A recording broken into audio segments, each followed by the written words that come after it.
Hello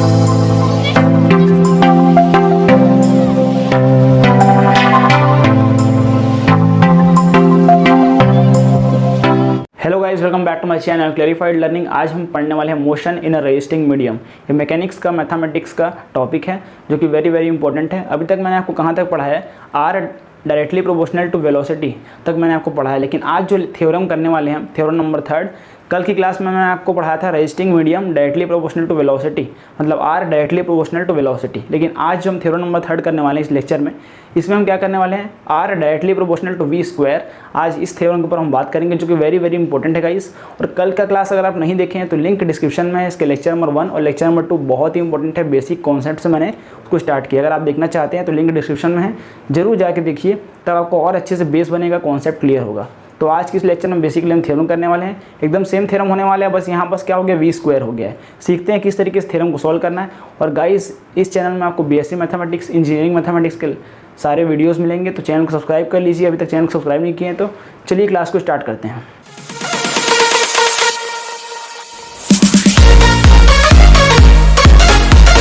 I hope आप सभी ने लेक्चर नंबर 1 और लेक्चर नंबर 2 देख लिया होगा। नहीं देखे हैं तो भी आप इसको अच्छे से समझाने की कोशिश कर रहा हूँ, उतना पॉइंट को आप समझिए, अच्छे से आपको समझ आएगा। तो यहाँ थ्योरम में देख सकते हैं आप, थ्योरम नंबर 3 है हमारे इस लेक्चर में। A particle falls under gravity supposed constant in a resisting medium whose resistance varies as the square of the velocity to find the motion of the particle starts from rest. ये क्या कहना चाह रहा है इसको समझते हैं, एकदम डिटेल में हम समझेंगे, डायग्राम के थ्रू समझेंगे। पहले लाइन को पढ़ना है, इसमें आपको लाइन टू लाइन पहले रीडिंग करना है, उसके बाद हम सॉल्व करना स्टार्ट करेंगे। सबसे पहला काम, और पार्टिकल फॉल्स अंडर ग्रेविटी बात कर रहे हैं, मतलब हम मान लेते हैं एग्जाम्पल, तो हम समझ सकते हो आप, किसी अर्थ सरफेस पे ये बात चल रहा है, मतलब अंडर ग्रेविटी, मतलब ग्रेविटी यहाँ पर काम करेगा। इन अ रेजिस्टिंग मीडियम में बहुत सारे एग्जांपल्स मैंने आपको करवाए थे। फॉर एग्जांपल मैंने आपको शहद का एग्जांपल, हनी का एग्जांपल लेके पिछले लेक्चर में बहुत ही अच्छे से समझाया था, या फिर आप कोई भी एग्जांपल ले सकते हैं।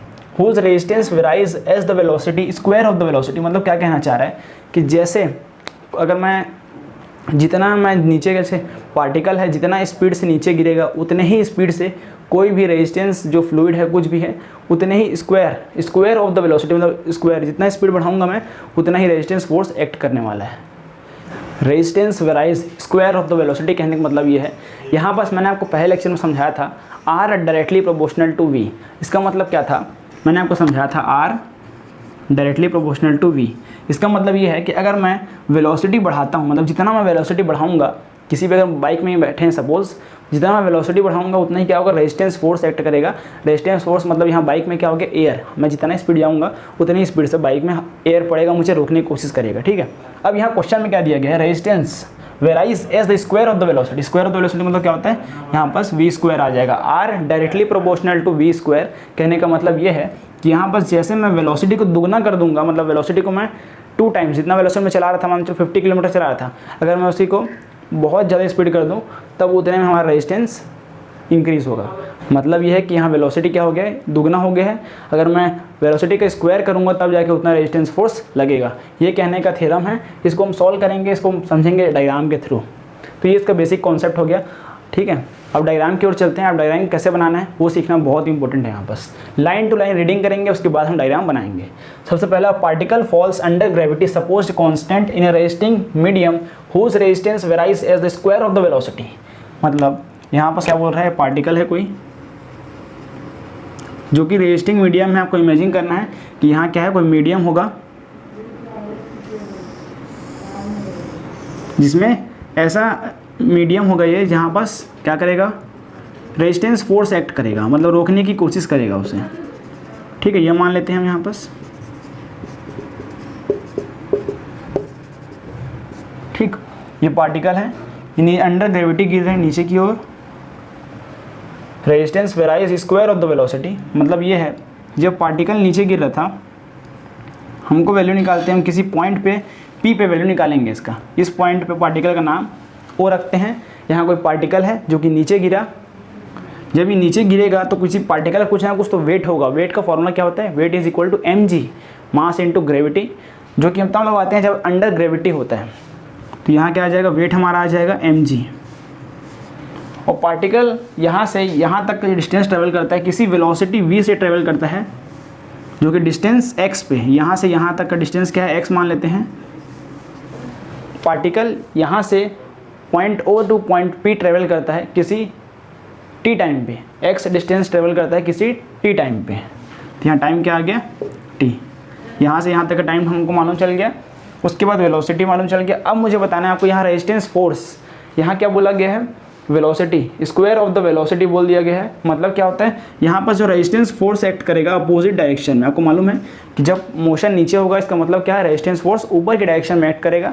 तो ये क्या हो जाएगा, एफ आर, जिसको हम डिनोट किए थे कल की क्लास में, F R is equal to M K V square आएगा यहाँ पर। क्यों आएगा स्क्वायर, यहाँ पहले बोल दिया गया है resistance varies as the square of the velocity. इसका मतलब मैंने आपको लेक्चर नंबर 1 में ही बताया था, आपको ध्यान रखना है आपको हर बार। ये कैसे आया, R directly proportional to V square question में गिवन है। आर मतलब यहाँ एफ आर लिया गया है, ठीक है, इसको हम एफ आर मान लिए हैं। अब इज इक्वल टू कॉन्स्टेंट के लगाना पड़ेगा, और एम हम क्यों लगाते हैं यहाँ पास, इसको समझने का तरीका ये है कि मास इंटू एक्सेलरेशन एफ का फॉर्मूला होता है, इसलिए हम इसको यहाँ एम ले लिए हैं, क्योंकि मास तो कुछ ना कुछ होगा उसका, उसके बाद ये हो जाएगा वी स्क्वायर। तो यहाँ से फॉर्मूला आया है। और जहाँ तक की बात है ऊपर की डायरेक्शन का, इसका मतलब यहाँ माइनस साइन आ जाएगा, ठीक है। यहाँ माइनस साइन क्यों है, क्योंकि अपर डायरेक्शन में है, ऊपर की डायरेक्शन में है, अपोजिट टू द मोशन, ठीक है। इतना डायग्राम समझ आ गया होगा आपको। यहाँ मैं क्या क्या बताया आपको, यहाँ किसी पार्टिकल से हम गिराए, किसी पार्टिकल को किसी हाइट से गिराए, जो कि ऐसे लिक्विड में गिरा जो कि शहद हम मान लेते हैं। शहद में क्या करोगे, कितना गाढ़ा लिक्विड होता है वो, अगर वो नीचे गिरेगा तो क्या होगा, उससे रोकने की कोशिश करेगा अपर डायरेक्शन में। तो ये नीचे गिरेगा किसी वेलोसिटी v पे, वेलोसिटी v, लेकिन यहाँ से पॉइंट O से पॉइंट P तक का जो डिस्टेंस ट्रेवल कितना किया है, x डिस्टेंस कवर किया है किसी t टाइम पे, और इसका वेट जो है नीचे की ओर एक्ट करेगा mg, जितना हमें मालूम चल गया। लेकिन यहाँ रेजिस्टेंस फोर्स भी एक्ट करेगा, क्योंकि शहद के द्वारा जो फोर्स लगेगा, इस कंटेनर में क्या भरा है मान लेते हैं शहद। मैंने आपको इमेजिन क्वेश्चन में यहाँ पर दिया नहीं गया है, लेकिन यहाँ रेजिस्टिंग मीडियम गया है, रेजिस्टिंग मीडियम हुज रेजिस्टेंस बोल दिया गया। रेजिस्टिंग मीडियम के बारे में बताया नहीं है, पर मान लेते हैं कोई ऐसा मीडियम है जो एक्ट कर रहा होगा, तो हम यहाँ मान लिए हैं शहद समझने के लिए, क्योंकि वो भी गाढ़ा लिक्विड होता है, ठीक है। तो यहाँ आ गया शहद, तो इसका अपोजिट डायरेक्शन में क्या आ जाएगा, F R is equal to minus M K V square. अब मान लेते हैं आपके क्वेश्चन में बाई चांस चेंज हो गया, आपको एग्जाम में मैं जो भी क्वेश्चन करवा रहा हूँ ये ना आके पूछ दिया गया क्यूब ऑफ द वेलोसिटी, यहाँ पर आपको क्यूब ऑफ द वेलोसिटी आ गया, तो कुछ नहीं करना है आपको, यहाँ स्क्वायर जो लिखा है यहाँ पर क्या आ जाएगा, सिंपल क्यूब आ जाएगा, यहाँ भी क्यूब आ जाएगा। तो फॉर्मूला क्या बन गया, F R is equal to M K V cube. समझ गए ना। तो इस तरीके से उनको समझना होता है क्वेश्चन। अब फाइंड करने क्या बोला है उसको समझते हैं। To find the motion if the particle start from the rest, मतलब इस पॉइंट रेस्ट में है, यहाँ एक्स का वैल्यू भी 0 है इनिशियली में, यू का वैल्यू, वी का वैल्यू भी 0 है, डी का वैल्यू भी 0 है, तो इनिशियल पॉइंट में हो गया। यहाँ से मुझे क्या करना है, मोशन फाइंड करना है, ठीक है। मतलब यहाँ पर मुझे रिलेशन बिटवीन, मैंने आपको करवाया था relation between velocity and distance, relation between velocity and time, ये सब। चलिए अब सॉल्व करना स्टार्ट करते हैं, ज़्यादा टाइम वेस्ट नहीं करते, इसका सॉल्यूशन लिखते हैं। सबसे पहले यहाँ गिवन दिया गया उसको लिखते हैं हम। गिवन क्या दिया गया, resistance varies as the square of the velocity, मतलब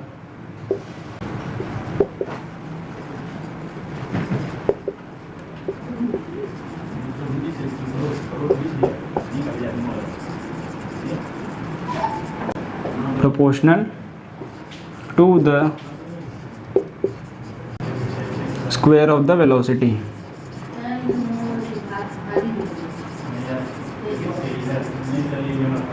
ठीक है, तो यहाँ क्या हो जाएगा r, इसको हम क्या मान लेंगे एफ आर, क्या मानेंगे इसको हम एफ आर, ये जाएगा हमारा F R directly proportional to V square.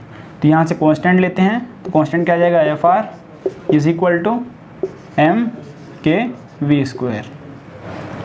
तो ये हमारा रेजिस्टेंस फोर्स आ गया जो कि क्वेश्चन में गिवन है। अब यहाँ से हम नेट फोर्स निकालते हैं। नेट फोर्स क्या हो जाएगा उसको समझते हैं। नेट फोर्स का मतलब होता है टोटल फोर्स। टोटल फोर्स कैसे आएगा, नीचे के डायरेक्शन में mg है, लेकिन उसके अपोजिट डायरेक्शन में क्या ऐड कर रहा है, रेजिस्टेंस फोर्स एक्ट कर रहा है, जो कि वैल्यू है एम के वी स्क्वायर। अभी माइनस की बात नहीं करेंगे, अपोजिट डायरेक्शन में इतना मालूम है, तो क्या हो जाएगा mg minus M K V square. Simple सी बात है। आप एग्जाम्पल सिंपल समझता हूँ आपको मैं। यहाँ पर कोई बॉक्स है 5 न्यूटन, उसका 1 kg है, किसी टेबल पे रखा हुआ है। इसे क्या किया गया, किसी पर्सन के द्वारा 5 न्यूटन फोर्स से खींचा गया इस डायरेक्शन में किसी पर्सन के द्वारा इसे खींचा गया। सिमिलरली कोई दूसरा पर्सन है, वो इस डायरेक्शन में से 10 न्यूटन से खींच रहा है। तो अब आप बताओगे किस डायरेक्शन में मूव करेगा। सिंपल सी बात है, जिस डायरेक्शन में न्यूटन का 10 न्यूटन लग रहा है उस डायरेक्शन में जाएगा। अब कितने न्यूटन से चांस है खिंचाने के इधर, हम क्या करेंगे 10 माइनस क्यों करें यहाँ पास, ये अपोजिट डायरेक्शन में है। सिमिलरली अगर मैं यहाँ से खींच रहा हूँ और यही पर्सन क्या करता है, इसे ढकेलता है इस डायरेक्शन में, खींच ना करके ढकेलेगा इधर, तो क्या हो जाएगा यहाँ प्लस हो जाएगा। ये क्या हो जाएगा 15 न्यूटन, मतलब ये इधर पूरा इधर स्लाइड होगा ये बॉक्स। क्यों होगा, क्या 15 न्यूटन मतलब ये पर्सन भी इधर ढकेल रहा है और ये भी इसी डायरेक्शन में ले जा रहा है, तो 10 + 5 15 हो जाता है यहाँ पास। लेकिन यहाँ अगर अपोजिट डायरेक्शन हो जाए तो मैंने क्या बताया आपको, वहाँ माइनस आएगा। सेम वहाँ पास केस है। चलिए अब नेट फोर्स निकालते हैं। नेट फोर्स क्या हो जाएगा इसका, mg - mkv²। अब यहाँ पर अगले स्टेप आएगा from Newton second law of motion, from Newton's second law of motion. क्या जानते हैं हम, F = ma। क्या होता है, F = m × a। अब यहाँ पास फोर्स, नेट फोर्स क्या है हमारा, mg - mkv² = m × a का वैल्यू हम जानते हैं, x के रिस्पेक्ट में 2 बार डिफ्रेंशिएट कर दो, d²x/dt²। अगर ये आपको नहीं दिख रहा होगा तो यहाँ फिर से लिखते हैं एक बार। नेट फोर्स क्या दिया गया है, mg - mkv, ये हो जाएगा हमारा mg - mkv² = m। एक्सेलरेशन क्या आ जाएगा, ये हमारा क्या आ जाएगा d²x/dt²। यहाँ से m डायरेक्ट कैंसिल कर दे क्या, ठीक है सर। g - kv² = d²x/dt²। यहाँ तक समझ आया। इस स्टेप के बाद हमारा एक स्टेप है, इसमें से मुझे g कॉमन लेना है। तो g कॉमन लेने के लिए क्या करना पड़ेगा, g कॉमन लेने के लिए क्या करना पड़ेगा, d²x/dt² = g कॉमन लेते हैं तो अंदर बचेगा 1 - kv²/g। इस इक्वेशन जो ये हमारा दोनों इक्वेशन है, लेकिन इसको और सिंप्लीफाई लिखेंगे तो यह ज़्यादा बेटर इक्वेशन हमारा माना जाएगा। ये हमारा इक्वेशन नंबर 1 कहलाएगा। क्या कहलाएगा हमारा ये इक्वेशन नंबर 1। यहाँ तक जो हमने समझा इसको आप सिंपल से अच्छे से नोट डाउन कर लो। आपको कुछ सेकंड के लिए टाइम मिलेगा, उसमें आपको पॉज करके नोट डाउन कर लेना है। इसके आगे बढ़ते हैं फिर। ये इक्वेशन नंबर 1 आपको ध्यान रखना है, इसके आगे हम सॉल्व करेंगे। Why you hanging on the roof all by yourself? I have an open invitation, but you're telling me go get lost. I don't wanna see your face. Yeah, what the hell? So why don't we stay out till the morning light? 'Cause two wrongs can make a right. We're just doing what we're feeling right now. So Chardonnay, we camp in the parking. अब हम एक term का मतलब समझते हैं, terminal velocity. Terminal velocity क्या होता है ये समझते हैं।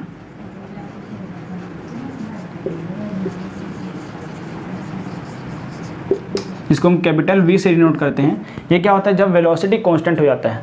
मैंने आपको क्या बताया था कि यहाँ पर जब पार्टिकल नीचे गिरेगा, एक टाइम जब ये कंटेनर के जब नीचे स्तर में पहुँचने वाला होगा, सरफेस में जब पहुँचने वाला होगा, तब क्या होगा, एक टाइम ऐसा आएगा कि ये जाते जाते इसका जो रेजिस्टेंस फोर्स है और ये पार्टिकल का जो वेलोसिटी है वो एकदम कांस्टेंट हो जाएगा। वेलोसिटी कांस्टेंट होना ही टर्मिनल वेलोसिटी कहलाता है। एक टाइम ऐसा आएगा, पार्टिकल जब नीचे जाता है गहरे कंटेनर में, तब क्या होता है, उसका ऊपर से जब हाइट से गिरता है वो तो क्या होता है, कुछ वेलोसिटी में होता है, तब पार्टिकल वो तो मतलब कि जो रेजिस्टेंस मीडियम है, मतलब कि फ्लूइड है, वो रोकने की कोशिश करता है। लेकिन जैसे ही वेलोसिटी उसका कांस्टेंट हो जाता है, एक टाइम के बाद क्या होगा, पार्टिकल का वेलोसिटी कांस्टेंट हो जाएगा। तो वेलोसिटी कांस्टेंट होना ही क्या कहलाता है, टर्मिनल वेलोसिटी। और जब वेलोसिटी कांस्टेंट हो गया, इसका मतलब क्या होगा, यहाँ एक्सेलरेशन होगा ही नहीं, क्योंकि एक्सेलरेशन का फॉर्मूला क्या होता है, change in velocity upon time. यहाँ वेलोसिटी का चेंज हो ही नहीं रहा है, वेलोसिटी तो कांस्टेंट हो चुका है। तब क्या होगा यहाँ पास, d²x/dt² = 0। तो यहाँ पास क्या देख रहे हैं आप, d²x/dt² 0। तो पुट करते हैं यहाँ पास वैल्यू। तो यहाँ जब वैल्यू पुट करेंगे तो 0 = g, ब्रैकेट में आ जाएगा 1 - kv²/g। यहाँ से वैल्यू निकालते हैं, g तो 0 हो गया, यहाँ बचेगा 1 - kv²/g यहाँ से आ जाएगा वैल्यू के वी स्क्वायर अपॉन में जी इज इक्वल टू 1, फिर यहाँ से आ जाएगा K by G is equal to 1 by V square. अभी ये भी है, लेकिन यहाँ मैंने क्या बताया, टर्मिनल वेलोसिटी में v भी चेंज हो जाता है, क्योंकि टर्मिनल वेलोसिटी को हम किससे डिनोट करते हैं, कैपिटल v से। और कैपिटल v से डिनोट करने का मतलब ये है कि यहाँ पर जो वेलोसिटी देख रहे हो आप, ये स्मॉल v है हमारा, इसकी जगह हम क्या पुट करेंगे, टर्मिनल वेलोसिटी, क्योंकि यहाँ पर एक्सेलरेशन 0 हो चुका है। तो यहाँ पर नेक्स्ट स्टेप को याद रखना है, K by G is equal to 1 by capital V का स्क्वायर। कई बार हो सकता है एग्जाम में इसको लिखना भूल जाओ, तो यहाँ पर आपका सॉल्यूशन गलत हो सकता है, इसलिए यहाँ क्या लिखना है आपको, K by G is equal to 1 by V square. तो यहाँ आप लिख भी सकते हो capital V is called terminal velocity. अब ये जो वैल्यू आया है इसको हम इक्वेशन नंबर 1 में पुट करते हैं, K by G is equal to 1 by V square का वैल्यू हम इक्वेशन नंबर 1 में पुट करेंगे।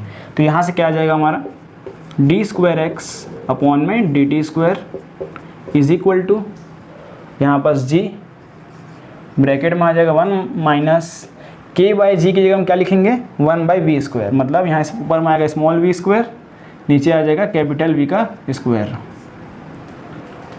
इसके बाद क्या करना है मुझे, इसको हम v के फॉर्म में कन्वर्ट करने का कोशिश करते हैं, इस इक्वेशन को हम सॉल्व करने का कोशिश करते हैं, मतलब यहाँ से हम मोशन का वैल्यू फाइंड करने का कोशिश करेंगे। ये इसी इक्वेशन से होगा, तो इसको हम किस फॉर्म में लिख सकते हैं, इसको d by d t bracket में आ जाएगा d by d x by d t is equal to g 1 minus small v square upon capital V square bracket close. अब इसमें ऊपर नीचे क्या करेंगे, हम dx का मल्टीप्लाई कर देंगे, तो यहाँ से क्या आएगा d upon d t d x upon में डी टी, यहाँ dx अपॉन में dx, ऊपर नीचे हमने मल्टीप्लाई कर दिया, g minus capital small v square upon capital V square. फिर यही सॉल्व करते हैं इस इक्वेशन को, यहाँ से क्या हो जाएगा, dx अपॉन डी टी, इसको साथ लिख लेते हैं क्या, उसके बाद ये क्या हो जाएगा, d अपॉन डी एक्स। ठीक है, इसको हम इस फॉर्म में लिख सकते हैं क्या, d by D upon d x, इसके लिए क्या लिखते हैं हम, dx, और dx के नीचे ले आ लेते हैं dt को, तो यहाँ क्या हो जाएगा, dx अपॉन dt, ये 20 का टर्म जो है dx upon dt as it is रहेगा, और यहाँ पास क्या हो जाएगा, dx upon dt, dx upon में dt। बस मैं आपको इतना सा यहाँ बताया हूँ, इसके आगे करते हैं यहाँ पास, तो यहाँ से क्या आ जाएगा, d by d x as it is, dx by d t आपको मालूम है already, dx by d t का वैल्यू क्या होता है, वेलोसिटी, डिस्प्लेसमेंट अपॉन टाइम क्या होता है, velocity.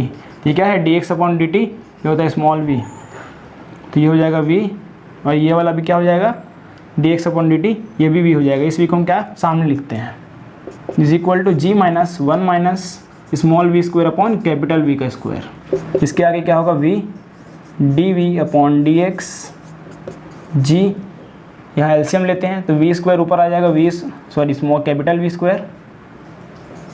V square minus small v square upon में v स्क्वायर कैपिटल का। यहाँ तक आपको समझ आया, इतने को आपको नोट डाउन करना है, और इस इक्वेशन, ये जो इक्वेशन आया हमारा, इसको आपको ध्यान में रखना है, इसके आगे हम आगे बढ़ेंगे। यहाँ तक का आपको नोट करने के लिए टाइम मिलेगा, ये हमारा होता है इक्वेशन नंबर 2। इस इक्वेशन को याद रखना है, इसके आगे हम सॉल्व करेंगे। यहाँ तक का आपको नोट करने के लिए टाइम मिलेगा, पॉज करके आप नोट डाउन कर लीजिए।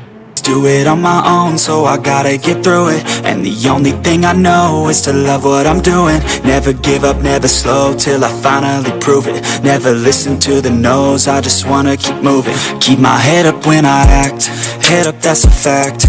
Never looking back, I'ma keep myself on track. Keep my head up, staying strong, always moving on.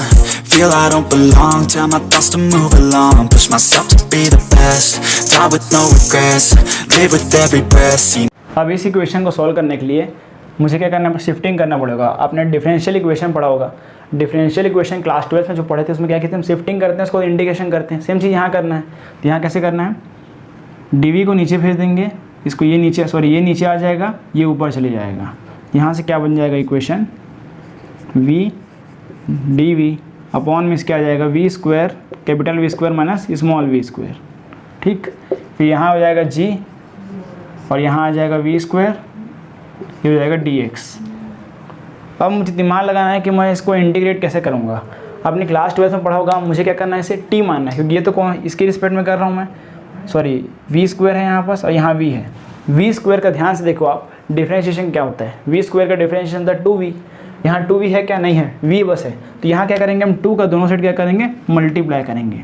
तो यहाँ 2v आ गया, यहाँ 2g आ गया, यहाँ dx, यहाँ dv। अब इसे इंटीग्रेट करते हैं, यहाँ लिखना है आपको इंटीग्रेटिंग ऑन बोथ साइड।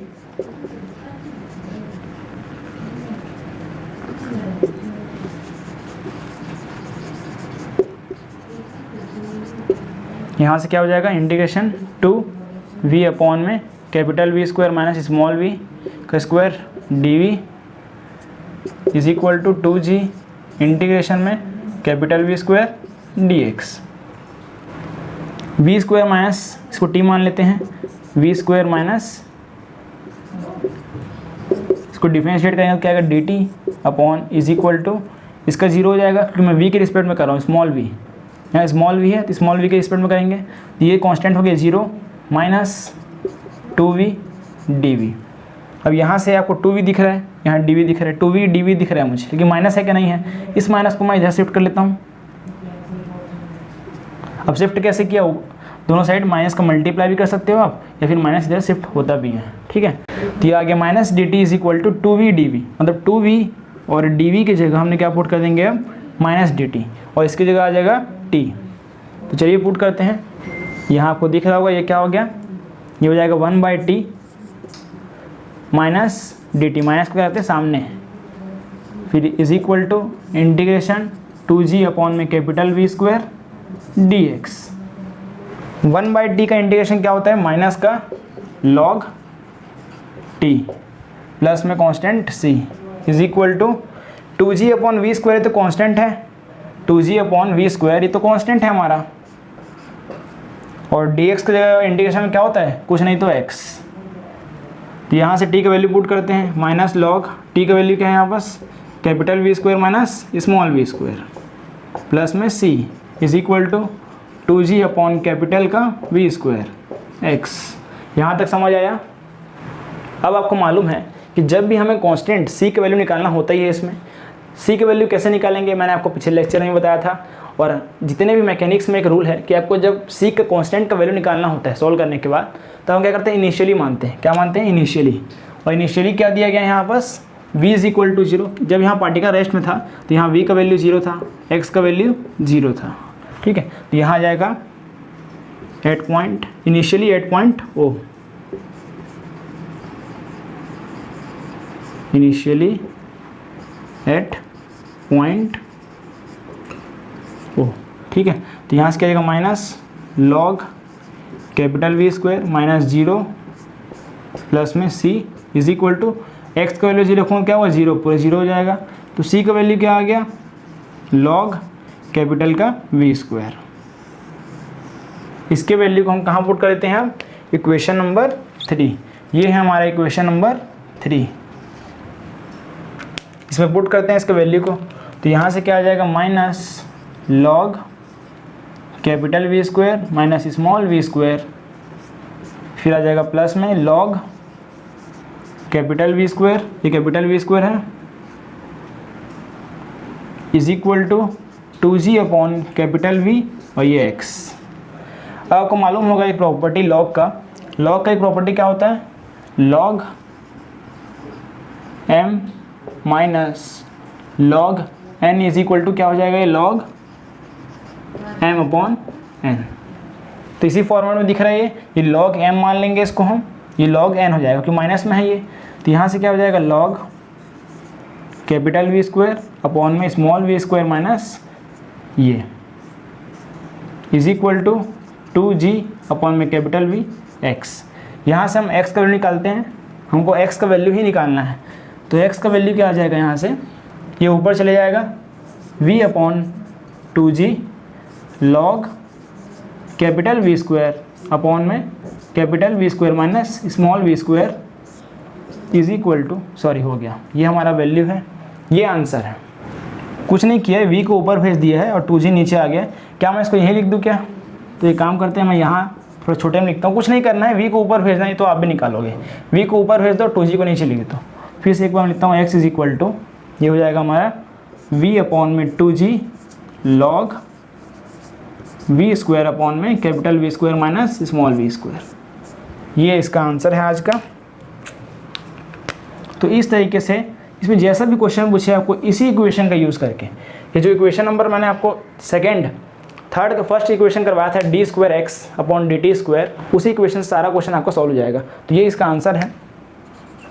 इसमें आगे और सॉल्यूशन हो सकता है अगर आपके अकॉर्डिंग, क्वेश्चन के अकॉर्डिंग किया जाए तो। ये हो गया हमारा वेलोसिटी की फॉर्म है आंसर, और डिस्टेंस, ये हो गया relation between velocity and distance. किसी बुक में इस तरीके से भी होता है। आपका होमवर्क ये है कि relation between velocity and time आपको फाइंड करना है, मतलब यहाँ आपको टी का वैल्यू फाइंड करना है। x is equal to V/2g log V² small v², ये इसका आंसर है।